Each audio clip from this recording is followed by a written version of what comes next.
Good morning, everyone, and welcome to the Wednesday, March 18th edition of the MMAOB Daily Podcast. I'm your host, as always, Adam Martin, and I'll be taking you guys through the latest in the world of mixed martial arts, which there isn't a ton out there right now. As you guys know, the coronavirus pandemic is pretty much ravaged the sporting world, so there's not a ton going on. I will talk about a little bit about news today. There's a little bit to talk about, but first things first, I do got to mention this kind of a housekeeping note here, and it's disappointing. I'm disappointed. You guys are hopefully going to be disappointed too.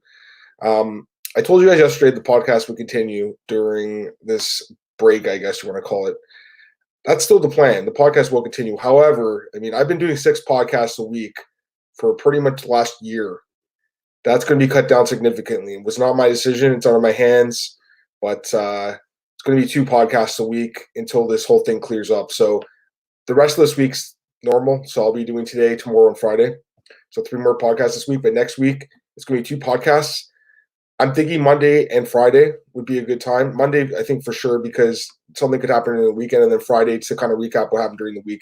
Again, it's out of my hands. Nick didn't want to do this either, but obviously times are tough right now, and I'm not surprised, to be honest, guys. I'm just lucky that I still have my job, because I know a lot of people are, sadly being let go from their jobs because this whole thing, and there's just not a lot of work out there right now. So, thankfully, it's still going to be 2 days a week, better than 0 days. So Monday and Friday, I'm thinking that, and maybe that changes, as we go on. But we'll play it by ear. But yeah, still going to be doing the podcast just only 2 times a week and not 6, which sucks. But it makes sense because honestly, there's not a ton to talk about, and hearing what fighters have to say about the coronavirus is going to get boring after a while. So it sucks. But starting next week, just 2 podcasts a week. So I had to mention that. All right, let's get into today's news. I'm going to start with Conor McGregor here. His coach, Owen Rowdy, the striking coach at SPG, he was talking to Ariel yesterday, and he said that Conor expects to fight July 11th in Las Vegas. That's the plan. And they were talking about Justin Gaethje as an opponent, and they believe that's an exciting fight for the fans. And of course it is. This is a fight that I've wanted to see for a long time. I think you guys will want to see this fight. It's a dangerous fight for Conor. If he takes this, kudos to him, because it's a far more dangerous fight than Donald Cerrone was. But it'd be a great fight. Justin and Conor are both mostly stand-up fighters. The fight would probably take place staying on the feet for the most part, and both guys are pretty durable for the most part as well. Both guys have solid chins. This would just be a slugfest, I think. It'd be a great fight. Grappling-wise, Gaethje probably does have a little bit of an edge, but he doesn't use his grappling. He's like Yoel Romero, never uses his wrestling. Has a great, wrestling base, but doesn't use it. So if this fight happens, it'd be a great fight. We got Turn It Up MMA in the chat here saying he wouldn't count on it. And you know what? I wouldn't either, because a lot of these times these guys are just blowing smoke and they're trying to get the fans to hear what they say. But it does make sense, because here's the thing, man. With Khabib and Tony being up in the air at this point, if Conor really wants to wait for the winner of that fight, he might have to wait till the end of the year, like November, December at this point. He may have to wait 9, 10, 11 months. So it might not be worth it to him. Whereas Justin, if everything goes well, July makes a lot of sense. Here's the other thing. Right now we're thinking that the July card is going to be Usman and Masvidal and possibly Jones and Blachowicz. Well, maybe they're going to do a triple threat, 3 big fights. It's possible, right? Because there's going to be so many big fights out there now that need cards to be on, and you might see the UFC putting 2 or 3 title fights on a lot of these cards. So that's kind of what I'm thinking here. The funny thing is, if Jones and Conor were both in the same card, who would be the headliner? That's the funny thing, right? I'm assuming Conor, because he makes more money, but Jones is big too. So it'd be interesting if that happened. I'd like to see this fight, though, guys. I've been calling for this fight for a long time. 2 guys that are just really fun to watch. And I think the trash talking heading into the fight would be a lot of fun to listen to as well. But I just think stylistically, this is the best fight you can make. But again, this is a risky fight for Conor. And if he just wants to kind of wait for Khabib or Tony, the winner of that fight, then I can understand that too. I just think he's going to have to wait a long time, because quite frankly, I'm not convinced that that fight's going to happen April 18th as much as Khabib, Tony, and Ali Abdelaziz and Dana White say that it's going to happen April 18th. In a location TBD, and there was talk yesterday about Dubai, so that's a possibility. But I don't know. I'm really not sure. How are they even going to get there? How's Justin Gaethje going to get to Dubai? There's no guarantee that he'll even be able to fly out of the U.S. So we really have no idea. But hopefully things get figured out soon, guys. This is a tough time. I mean, it's brutal, and I was really hoping this wasn't going to affect me, but I wasn't surprised when I heard a lot changed in 24 hours. I'll say that. I was talking to Nick on Monday afternoon, and he said, things are going to be as normal. Like, obviously, cut down the written content because there's not much to write about, but podcast the same. And then 24 hours later, he just basically said that he had to make some tough cuts, and he didn't want to do it, but had to cut me down. So this is going to affect a lot of people. It affected me, affected the podcast, but hopefully temporary, guys. Hopefully very temporary. Hopefully only a few weeks. That's the best case scenario, but. Yeah, it's not, dude. I went to the mall yesterday. It's a ghost town. I mean, I felt dumb being there. Like, no one else was there. Went to the record store. It was cool because I basically was in the store by myself, but it was kind of weird too. And a lot of stores are closed down now. So, stay safe out there, guys. Anyways, getting through the show here. Next thing on the docket, Colby Covington. He apologized to Dustin Poirier. Actually released like an Instagram post. Basically said that he said something about Poirier negative in an interview the other day, and he apologized because he had a deal with Dan Lambert, the boss man there at American Top Team, that he would not do that. So, I mean, it's commendable. At least, he made a public apology. They are teammates, but obviously they've talked a lot of trash to each other, but especially Colby talking trash to Dustin and other guys at ATT. I mean, Dustin wasn't too happy with that. Obviously Joanna was another fighter who's kind of on the brunt of Colby's trash talk, and of course Jorge Masvidal. So, Colby, I mean, that's his shtick, right? Everyone knows that's who he is at this point. He's a guy who doesn't really care what people think about him and what he says. But in this particular case, Dan Lambert does a lot for Colby Covington, and I think he recognizes that. So I'm pretty sure Dan was pissed off at Colby, and that's why he issued this apology. So, good for him. You can say what you want about the guy, but it takes a man to step up and apologize when he was in the wrong, and that's exactly what he did. Michael Chandler, this is interesting. I saw this on ESPN yesterday. Michael Chandler is going to test free agency after his next fight. So he has one more fight on his Bellator deal. He'll be fighting Benson Henderson in a rematch, and after that, he will be a free agent. And man, I'm pretty excited about him testing free agency because, I don't think he's like an elite guy like he used to be at one point. He was at one point an elite guy, 7-8 years ago, I guess. He's still a solid fighter. I mean, he's won 4 of his last 5 fights. He's coming off a great win over Sidney Owa, who's a pretty decent prospect. Knocked him out in the first round. Looked great. Other than losing to Patricio Pitbull by knockout last year, which was obviously a huge win for Pitbull, and the Brent Primus fight where he got injured, he's looked great. So he's won, 8 of his last 10 fights, and that's pretty solid. The guy is definitely a good fighter. I would not say an elite guy, like I said, anymore, but you look at his resume. He's fought some pretty good fighters over his career, and of course, known for his war with Eddie Alvarez back in 2011. So definitely a solid fighter. But I will say, he said he's interested in UFC and won. I don't know what the interest level from them would be. I would like to see him fight in the UFC. I think there's some good fights. He was actually asked who he'd like to fight, and he mentioned a bunch of guys. He said, first off, for one championship, that was the first thing he mentioned. He said he'd like to fight Eddie Alvarez again. That'd be a trilogy fight. That'd be interesting. I mean, they had 2 great fights. First fight, Chandler won by submission. Second fight, Alvarez won by split decision. A trilogy fight 7 years later would be interesting. I would like to see that fight. And the UFC, he mentioned guys. He mentioned specifically Dustin Poirier, Justin Gaethje, and Khabib Nurmagomedov. He thinks that he could be the guy who beats Khabib. Don't know about that, but I think that Poirier and Gaethje would be good fights too. So, he needs to beat Benson, not only just like a decision, because I don't know if that's going to be enough. They have fought before, by the way. 2016, they had a really good fight for the lightweight championship in Bellator, and Chandler won a split decision there. I think he needs more than just a split decision this time. I think he needs a finish for the UFC or even one to be like, okay, we're going to throw a ton of money at you. The guy is getting a little bit up there in age. He's 33 now. He'll be 34 in April. So he'll probably be 34 by the time he hits free agency. And at that point, he'll be on the downside of his career, but still, again, a pretty decent fighter and a 3-time Bellator lightweight champion. I mean, that does say a lot about the guy. He's won the title 3 times, but that also means that he's lost it a few times too. So, I still feel like Bellator probably has the inside edge to keep him around because he is a homegrown talent. He's been there so long. Bellator does treat him pretty good. But selfishly, I'd like to see him in the UFC because I've always wanted to see Michael Chandler in the UFC. I just think it's probably at the wrong point of his career where he wouldn't have had as much success as he would have had 5 or 6 years ago, where I think he could have been a really dangerous guy. And I got a comment here from Kitsuru Rodoju. Benson needs to cut his haircut to be top level elite fighter again. Yeah, Benson Henderson. He's definitely not the guy he once was. I know he's won. He's actually won 4 straight fights in Bellator. Looking at his resume right now, 5-3 overall, and his losses are to like really good fighters: Koreshkov, Chandler, and Pitbull. But the wins aren't really that impressive. He had the win over Pitbull, but it was obviously a leg injury, and then his other wins are Miles Jury, who's just not that great anymore. Piccolotti, who's okay. Awad, who's like okay, and Huerta, who's not that good anymore either. So his wins aren't that good. But I mean, overall in his career, Benson has some great wins. Jorge Masvidal, Josh Thompson, Gilbert Melendez, Nate Diaz, Frankie Edgar, Jim Miller. I mean, Don Cerrone twice. So he's got a lot of really good wins, but definitely on the downside of his career.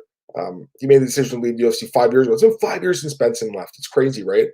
But yeah, he's definitely not the same guy. And quite frankly, I'd probably do fade Chandler in that rematch whenever it happens. I think it's supposed to happen in May or June. But again, that could be pushed back due to obviously what's going on right now. Okay, so coronavirus talk. I found this fascinating because so most of the fighters that you saw on Twitter were like, I want to fight. You saw guys volunteering to fight at that card this weekend. They were supposed to happen this weekend on that Indian reservation. You had guys like Brian Kelleher, volunteering their services. And you had a lot of fighters like Colby Covington saying it's just a flu, don't be scared, I want to fight. A lot of guys saying that we're professional fighters, we want to fight. That's fair. Okay, so that's what they want to say, and that's how they feel. But it was fascinating for me to see that there was one fighter who said that he was scared to fight UFC London. This guy, Geraldo de Freitas, and he's not a household name by any means. He's a bantamweight. He was supposed to fight Jack Shore at UFC London this weekend, which obviously was canceled. But it was fascinating hearing him talk because basically he said that he was scared to fight. He was afraid of getting infected, and he was afraid about maybe even being able to get home after the fight. And he was very afraid. So he's the one guy who said he was scared. And it's funny because I wrote the article over at BJ Penn. I was looking at the comments, and the way the fans talk about these guys that are, even show any inkling of, I wouldn't even say being afraid, but just caution. They're like, man, this guy's a wimp and this guy sucks.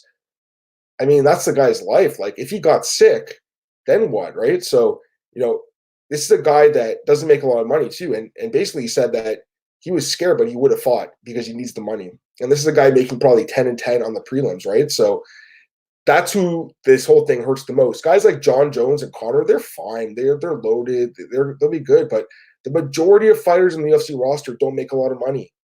And guys that are making 10-10 on the prelims, they're particularly screwed, So this whole thing is just a mess right now. And I'm not surprised the UFC hasn't come out and said we're going to pay our fighters that had canceled fights, but come on, such a rich organization. Seriously, guys, like, come on. This is the right time to say, we're going to go pay these guys, like, for anyone whose fight was canceled in the next 3 cards, we're paying them at least their show money, because these guys have to pay for the training camps. It's not their fault that this happened, So to me, it's actually disgusting that the UFC hasn't stepped up a little bit more. They are such a rich organization, and they really don't treat their athletes as good as they should, be treated, because these guys put their lives on the line for the promotion, and it's just sad that they can't even pay them their show money. It's not even that much money. It really isn't even that much money. It's sad. It's one place where Bellator actually has to step up on them. And I actually saw some comments like John McDessie, and he was talking about the Bellator paying them, and basically was saying that, he wants the UFC to just do one flat rate and not do win and show, just do a flat rate, which a lot of fighters actually want to see as well. Just one other thing in the coronavirus pandemic here, USADA will continue to test the fighters randomly even during this, which is kind of nuts. But, at the same time, I mean, you kind of got to keep testing them, obviously. So, because we don't know how long this is going to last for, right? If they go and say, like, okay, we're not going to test these guys, they could definitely use some stuff and get away with it. So, as much as it sounds crazy as it sounds, it probably is the right call by USADA to continue doing the random testing. Couple of comments here. Steve Smith, MA Oddsbreaker, thanks for the content. No problem, man. Justin Gaethje will finish Conor in the first round. Yeah, that's an interesting fight, right? Like, Justin's been knocked out twice. Alvarez and Poirier both knocked him out, but they were crazy, crazy wars. Like, he's a guy with a pretty durable chin. He did get finished in those fights, but it was late. Like, the Eddie Alvarez fight was like a super close fight where he got finished with a knee in the 3rd round. And before that, it was like 1 apiece. It was just a crazy fight. And then the Poirier fight, I think he was winning the fight as well. And then obviously he got a little tired in that fight in the 4th round, got finished against the fence.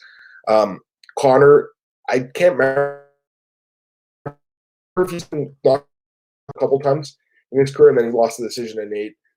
Tapped out by Habib, Nate, he beat Nate in that decision, excuse me. But he got tapped out by Nate, Habib, Joseph Duffy, of course, and that's a guy, Artemij Sitnikov, which I've seen that fight before, the knee bar. And then, Floyd Mayweather finished him, but that was in boxing, and it was like a TKO in the 10th round. So as far as MMA goes, he's never been stopped by strikes. Nate did hurt him a little bit in that fight, in the first fight, but wasn't able to stop him. And obviously Habib was able to knock him down with a punch too. So, it's possible. It's definitely possible Justin could get him out there quickly, but it'd be an interesting fight. I'd really like to see this fight. I think it's a pretty even matchup. Justin's got a lot more momentum right now, but Conor's Conor, man, and you can't count on him to fight. And the guy is, for better or worse, like, he is one of the hardest punchers pound for pound ever in MMA, and he always has a chance to knock his opponent out or kick him in the head, knock him out. Kenshiro Doji, UFC should pay everyone $20,000 per canceled event. It only costs them $500,000 each event, a drop in the bucket. Yeah, I mean, it's just disgusting. Like, and really, like, they're, again, $4 billion organization. They sold for like $4.2 billion a few years ago. Probably worth even more money now, right? So to me, it's pretty despicable that they haven't stepped up and helped the fighters. I'm not surprised. They try not to pay the fighters anytime they can, but it's like, Leon Edwards was on Ariel's show yesterday, or his condensed show or whatever, and he was asked, were you paid by the UFC? He said no. He's like, I had spent a lot of money on my training camp and my coaches, but I never got any money. We're trying to hopefully get something from the UFC, but I don't know. I mean, it's, again, not surprising. I get it's capitalism, and the UFC is trying to save money, and they're trying to make as much profit as they can. And if they don't have to pay the fighters contractually, they won't do it. But in this particular case, I mean, this is like a world event. Like, it's a little different than, sometimes these cards have been canceled in the past, and guys were moved to other cards and they got fights. In this particular case, there's no card to move them to. So if you're fighting at the London card, the Columbus card, the Portland card, you've been training for the last 2 or 3 months, you're screwed. And you lost a lot of money in your training camp. You lost the money paying your coaches, your nutrition, everything, and they got nothing, right? So it's terrible. Hishiro Doji is not happy with this. Most of the prelim fighters in the prelims work a full-time job and train. They needed $10,000. UFC's paying them for the fight 100%. That Geraldo de Freitas guy, I think he was saying that he can't train or coach people at the gym. I think he does like some training on the side, and that goes for a lot of fighters. A lot of them do coaching and seminars and stuff. They cannot do that. They cannot make any money. And fighters are one thing, but this goes for a lot of people in the business, and even the writers, quite frankly. Like I said, like right now, my pay is not what it was like a week ago. I mean, it's gone down drastically because I am a freelancer, so I'm paid, for the most part, for as much work as I'm able to do. And right now, there's not a ton of work out there, so it sucks, right? But this is the business we're in, and fighters recognize that hopefully when they signed up for it, because that's just how the business is. And it's not the right way to conduct a business, but it is what it is. But yeah, it's crazy, right? Like, you see these guys fighting for $10,000, and then in the NFL, they just opened their free agency, and you got guys signing for $30 million guaranteed a year. It's crazy. I mean, and I understand the NFL is a much bigger entity, and the athletes they train hard and they take a beating in their sport too. But it's just nuts how you have a guy like Geraldo de Freitas, basically begging for $10,000 for show money so he can at least pay his coaches, and then you got guys signing for $30 million in another sport. It's nuts on the same day, right? So it's sad. Just gonna see if there's anything else I want to talk about. If anyone has any questions, throw them in there. Actually, I did get a question from Kevin last night. Kevin Scott sent me a question in an email. Let me get this here. Where is it? Kevin Scott. Actually, I think he had some ideas for the show. He said, let's see here. He wanted me to do like a deep dive into the divisions, which obviously I'm not going to be able to do because I can only do it the podcast twice a week now. So I won't be able to do it on here, but maybe I'll be able to do like a written article for that, Kevin. I'll see what I can do maybe for BJ Penn, but again, not too sure because there's just a lot of cuts being made everywhere and kind of people tightening up their wallets and companies just kind of tightening up their purses right now. And it makes sense. I get it, but yeah, it's not ideal. So Kevin, I appreciate the email, man. I want to mention that Cage Warriors, I did a preview at MMAOB.com, the opening odds preview. We actually have a card. Yay. There's a card this weekend. And actually, I see there's another card here called GFC 25. Don't even know what that is. I'm assuming it's like some Russian promotion. Looking at the guys, I don't know any of the fighters in the card, but there's more odds for that. So if you guys are degenerate gamblers, I mean, there's odds out there for you to bet on right now, which is nuts. So we do have Cage Warriors from Manchester. And 2 UFC fights are on that card, Todorovic Phillips and Fabinsky Stewart. So that's kind of cool. And again, I hope the UFC is paying them for those fights. They're making their UFC wages. And then again, this GFC 25 card, which again, I don't know a lot about, but William Hill opened the odds for that, which is kind of cool. And again, checking to see if there's anything else I want to talk about, but as we know, guys, there's not a ton out there right now. Yeah. Oh, I saw that John Tuck, former UFC lightweight, was arrested for sexual assault in Guam. So that's terrible news. There wasn't a lot in the news article. I think it was like 3rd or 4th degree sexual assault. It didn't really give me any details, but that's awful. And John Tuck's not really like a household name, but he did fight in the UFC like 5 or 6 times. So he also said, what did he say here? No one can know due to my work. What did he say here? Let's see what he said. Okay, there's a little more details that opened up from what I'm seeing now, which is interesting. But yeah, you guys can check that out. It's just type in John Tuck and read about that. Not good stuff. All right, that's gonna be it for today's show, guys. I'll be back tomorrow and then Friday, and the next week it's just 2 a week. So yeah, it sucks, but it is what it is. All right, so you guys can check me on Twitter at MMADamMartin, and I'm available at MMAOddsmaker.com, BJPen.com, MMARings.net. I'm going to try my best, guys, to do as much as I can during this little break here. But at the same time, I mean, we're all in the same boat. We're all kind of, on hiatus right now. It sucks, and it's a terrible situation for the world, but it is what it is. Guys, once again, I appreciate you tuning in. Thanks for the questions, and I'll talk to you guys tomorrow morning. Bye.